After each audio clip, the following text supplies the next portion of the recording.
Hello, good morning sa tanan nga nakadungog nining akong programa karon. Akong sublion manghinahot ko nga namo karon sa mga maayong panglawas. Okay, dako ni siya kaayo nga importante labi na sa mga amigo nato nga nana nagpuyo sa nagkalain-laing suok sa kalibutan. Kay kung nagod tay bation sa atong lawas, di gyud maayo, dili komportable ang atong pag-work diha. Unya mapiktuhan ang atong pagkinabuhi mo na nga I hope nga namo karon sa mga maayong panglawas. Todi ay kumusta usab sa atong mga amigo higala nga naa sa Luzon, Visayas, Mindanao karon. O salamat kaayo sa inyong pagsuportar sa atong serbisyo nga ginabuhat karon sa inyong mga pag-ampo nga mapadayon gyud ning atong programa. O salamat niyo ng tanan. Now, di na nato ni siya tas uning atong introduction din ato na yuning pagasugdan, pero sigon sa atong naandan magampo sa ta mangayo tag kaalam sa atong Ginoo before ta mag-start sa atong mensahe karon. Dalaygon nga Dios tag-iya sa among kinabuhi, among gipasalamatan pag-usab ang imong balaan nga presensya nga imong ming hatagan og tsansa karon sa pagpabalik sa pagtuon sa imong pulong. Og salamat usab o Dios sa mga panalangin nga imong gihatag kanamo. Ug amo na usab nga imbitaron ang imong balang espiritu nga unta imo ming giyahan, tudluan, hatagan sa kaalam sa pagsabot aron kami makadawat sa gugma nga imong gi-offer sa matag usa kanamo. Salamat sa pagtubag, pagdawat nimo sa among mga pagampo tungod lamang sa ngalan ug gahom ni Ginoong Hesus nga among bugtong manluluwas. Amen. Higala igsoon kadtong milabay nga mga pipila ka mga semana atong ginahisgutan, ginatun-an kadtong gitawag Word of God or gitawag pulong sa Dios. O gatong nasayran nga kining pulong sa Ginoo dili gyud ni ingon nga makadaot kanato kundi makahatag og beneficiary ilabi na sa atong mga kinaiya. Kay ang 2 Timoteo 3:16 maghatag og pagtudlo, pagmatuto aron ta mahimo tang hingpit diha sa atubangan sa Ginoo. Og approve ni kaayo mga higala igsoon nga kining Biblia makaayo sa atong kinabuhi kay daghan bayay mga dili mga maayo nga mga tao, mga dautan, mga kilir nga once nga motuon sila sa Biblia unya ilang dawaton ni dunay gyud kausaban sa ilang kinabuhi. Mao na nga makaayo ni di ni makadaot nato. Mao nang akong sublion sa pag-ingon nga katong mga ginikanan nga gihatagan nila og pagdumili ang ilang mga anak sa pagtuon sa pulong sa Ginoo. Ayaw ninyo dumili kung kinsa marong mga pamilya nga wala pa yung mga Biblia hala pagpalit tayo mog Biblia, pagpalit mo niya tun-in ninyo pag-ayo ang Biblia aron ta maka dawat, aron ta maka akseptar sa beneficiary nga naa sulod sa basahon sa Biblia. Okay? Pero lagi di man kalikayan nga dunay mga tao karon nga musupak ni ining Biblia o ngani ang ilang expectation, ang ilang hunahuna nga kini daw kunong Biblia dili ni siya katuohan tungod kay ang ilang hunahuna ang kalibutan daw kuno mudaga nag billions na kuno, millions na ning kalibutan. Mao na nga di mo tuog Biblia tungod kay mao man ay theory nila sa ilang kaugalingon, panghuna-huna nila nga ang kalibutan is millions na kuno. O gani tungod ni ana nga mga theory ilang gipang-conclude nga ang tao kuno nagikan sa unggoy. So mao na ilang mga katarungan higala igsoon, mao na ilang mga theory nga nabutang sa ilang mga panghuna-huna. Pero kung atong huna-hunaon, ako di ko gusto mga higala igsoon nga ang akong mga relatives unggoy. Ambot lang ninyo nga namati karon, ganahan baka mo nga ang inyong mga kalululuhan nagikan sa unggoy. Pero alang nako di ko gusto, di ko uyo ni ana nga mga theory nga ang tao nagikan sa unggoy. Ug in fact mga higala igsoon dunay lig-on nga ebidensya nga kita wa gyud ta magikan sa unggoy tungod kay ang atong lawas do naman ni siya upat ka mga elements, upat ka mga sustansya sa atong lawas. Dunay upat ka elements og ang yuta pod do na po'y upat ka elements nga tukma sa atong lawas mga higala igsoon. So therefore sakto ang giingon sa balaan nga kasulatan nga kita nagikan sa yuta. Ha? Wa gyud ta magikan sa unggoy. So dili nimo haom usahay ang ilang mga argumento. Pero sige nalaman kay mao mapunay ilang mga argumento. O gani dugangan pa nila sa mga argumento nila nga wa kunoy floods nga nahitabo. Walay arka ni Noe nga nahitabo. O gani bag-o pa lang atong nahibaluan sa YouTube nga na bagta nila dito ang arka dito sa lugar sa Turkey. Ilang nabagtan dito kuno sa bukid sa Ararat. Nabagtan nila dito o ilang na-conclude nga arka yun ni Noe kay lagi ang sukod. Ang sukod, ang katason, ang height mga higala igsoon haum gyud sa nasulat sa basaon sa Biblia unya ang mga materials nga gigamit mao gyud sa pulong sa Biblia. So therefore ilang gi-conclude nga mao ni siya ang arka gyud. Mao gyud ni siya ang arka nga gisugo sa Dios ngadto ni Noe. So mo nay conclusion kibali sa mga scientists, mga archaeologists nga naka-discovered o nakabagat ni ining gitawag arka ni Noe. O ngani ato pong maklaro masabot nga doon ang floods nga nahitabo kay ngani mismo ang mga archaeologists nakabagat og mga isda nga naa na pikits bato dito sa bukid unya makonclude nila nga naa gyud floods nga nahitabo tungod kay kanang isda pag mopikit na siya sa bato tungod sa kakusog sa floods kibali kung pipila ka mga tuig na mo purma gyud ang isda nga naa sa bato usahay. Kung ma-squeeze nimo na siya. O mao na nga mao na mga higala igsoon nga agig prueba o ebidensya nga naay floods nga nahitabo. Winin pa kung atong tan-awon ang earth sa kalibutan. Imong nakita, imong tan-aw mahulagway nimo sa mga yuta nga kining yuta kasumpay ni dinhi mura bag pasol ba. So kini siya kasumpay pud ni dinhi. So masabot nimo nga dunay gyud floods nga nahitabo within fact ang mga scientists ila ning gi-swimming sa ilawom kining dagat ang ilawom nini na yuta naman pud ni unya nakita nila nga ang ship sa yuta sa ilawom sa dagat maora pud og ship sa laing area nga yuta mao na ilang gi-conclude nga ang yuta sa una nagkatipon gyud ni sila nagkahiusan ni sila. Tukma nang giingon sa Biblia nga ang tubig ug ang yuta nagseparate ni sila kaniadto. Og tungod sa nahitabo sa lunob kay matud pa sa Biblia sa Genesis 8:2-3 nga sa ilawom sa yuta doon na may tubig nga ingon pa ni Ellen White nga mi buto murag balon ba nga mi sirit tungod sa kakusog sa floods tungod sa kakusog sa tubig pressure sa tubig mao tong ni buto nya mo na nga mi bikad ang kahimtang sa yuta mga higala igsoon. So mao nay resulta sa floods kibali. Terrible ka makalilisang, terrible ka ngilngig tan-aw nimo ang kahimtang kaniadto sa floods mga higala igsoon. Mao na nga nining takna sa kabuntagon kautuhon karon kagabion ang topiko o title sa akong mensahe nga pagahisgutan karon ang gitawag ni siya Day of Creation, God made everything. So ato ni siyang tan-awon ukbon o tingkayon ang program nga ginahimo sa Ginoo niadtong panahon na. Kay importante man nga atong masayran kay even though basic ni siya kaayo nga pagtulon-an pero at least mahibaluan nato giunsa pagbuhat sa Ginoo ang kalibutan. Now remember higala igsoon nga pagbuhat niya sa kalibutan wa pa gyud ni siya form wala pa ni siya view tan-awon kining earth o ingon pa rin si Genesis 1:2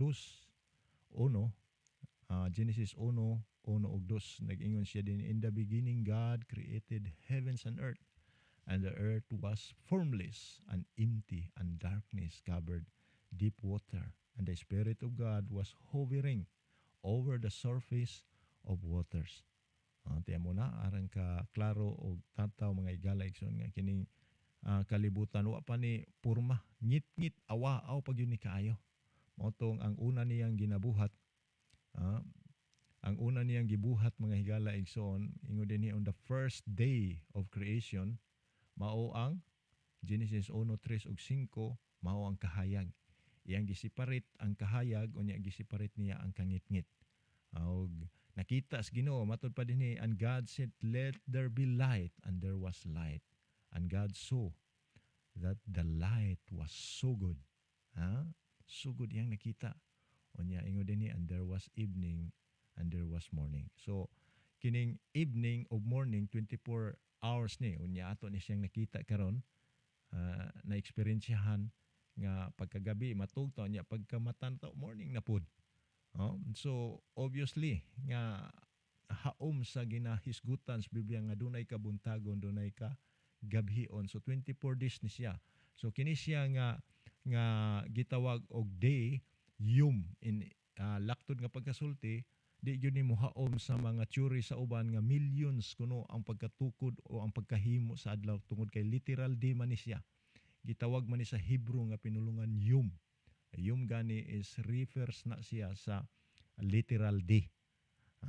Literal day. So arita sa ikaduha nga program nga ginahimo sa Dios sa kalibutan. On the second day of creation. Ang iyang gihimo nga program sa kalibutan mao ang unsa man tubig. Tubig o nagkalain-laing tubig.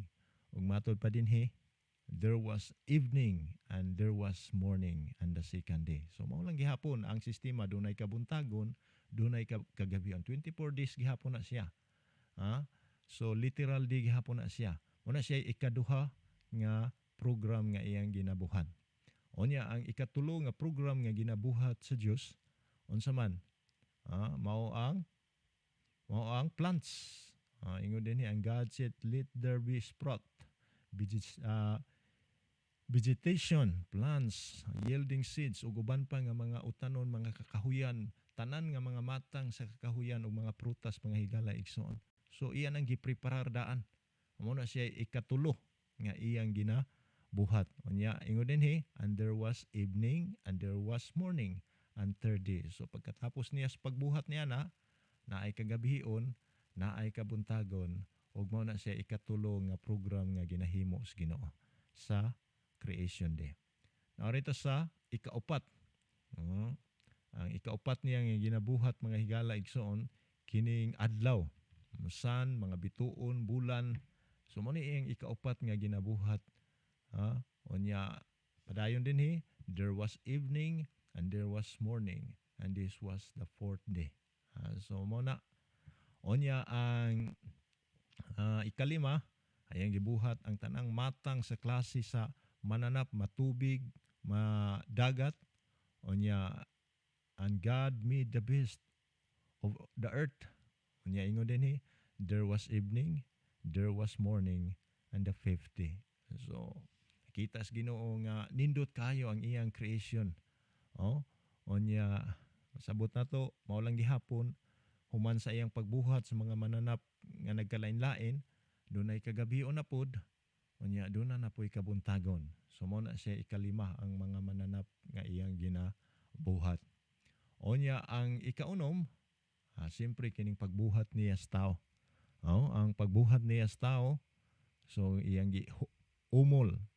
Gihimo niyang giumol, unya gihuyupan, unya mao na gitawag kalag na may kinabuhi. Unya human niya sa pagbuhat sa tao, unya mao lang gihapon dunay kagabihion, dunay kabuntagon, o gitawag na siya 6 days, literal days mga higala igsoon. Unya sa adlaw sa ikapito, ang 7 days nga creation unsa iyang gibuhat, Genesis 2:2 ug 3, he rested from his work and God blessed the seventh day. Unsa gani may pahulay, unya iyang gipanalanginan o iyang gibalaan kining adlaw. So even though nga nahuman siya sa iyang libor nga buluhaton, pero naagapon siya buluhaton nga ginabuhat sa adlaw nga ikapito, ang pagpanalangin sa adlaw nga ikapito. So mao na mga higala igsoon, unsa ka nindot, unsa ka